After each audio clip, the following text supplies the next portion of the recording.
Saint-Esprit, un seul Dieu. Amen. Au nom du Père, du Fils, du Saint-Esprit, un seul Dieu. Amen. Au nom du Père, du Fils, du Saint-Esprit, un seul Dieu. Amen. Chers frères et sœurs en Christ, aujourd'hui nous entrons dans la 6e semaine du Grand Carême que notre Église orthodoxe éthiopienne et érythréenne appelle avec sagesse la semaine du bon serviteur. Cette semaine, c'est une semaine de profonde réflexion spirituelle où Dieu nous appelle à réexaminer notre place, notre rôle en tant que serviteurs dans son royaume.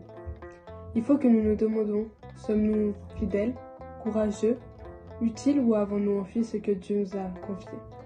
Les lectures de ce jour sont le 2e livre de Timothée, chapitre 2, le 1er livre de Pierre, chapitre 5, le psaume 40 et Matthieu, chapitre 25.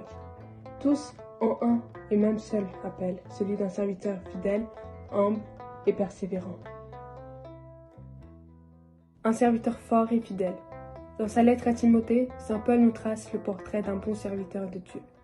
Il dit à Timothée, « Souffre avec moi comme un bon soldat de Jésus-Christ. » Un bon soldat, c'est un serviteur discipliné, concentré sur sa mission et endurant dans l'épreuve.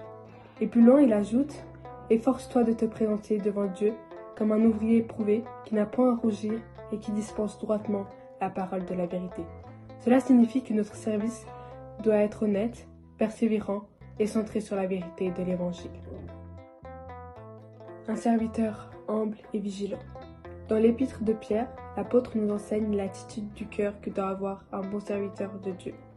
Il nous dit « Baissez le troupeau de Dieu, non par contrainte mais volontairement, non par un gain sordide mais avec dévouement. » Ce qui signifie qu'un bon serviteur de Dieu n'agit ni par obligation ni par intérêt personnel, mais avec un amour sincère et un esprit de sacrifice.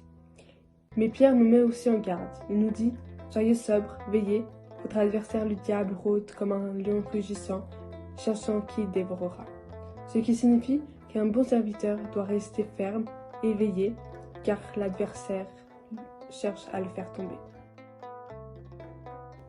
Le plaisir d'obéir.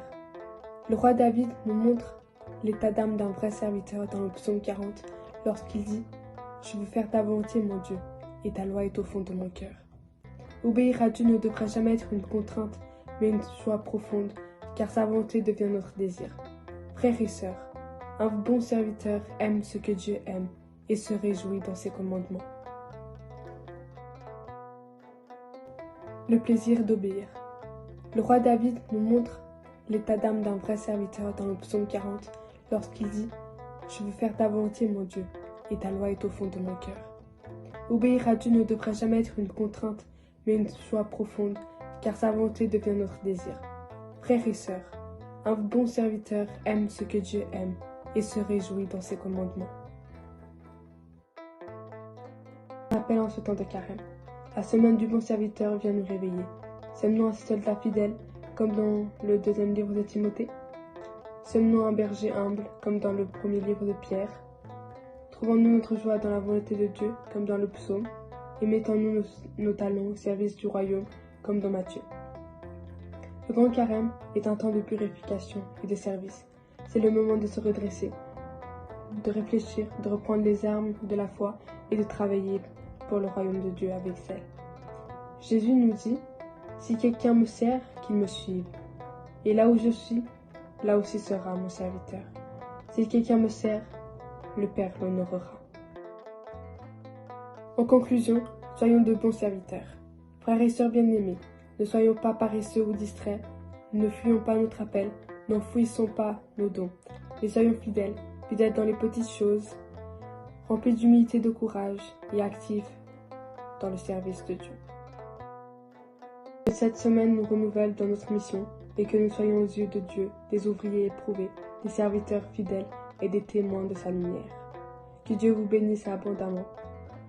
Au nom du Père, du Fils, du Saint-Esprit, en un seul Dieu. Amen. Louange, gloire et adoration à ton nom, maintenant et pour toujours, pour le siècle des siècles. Amen.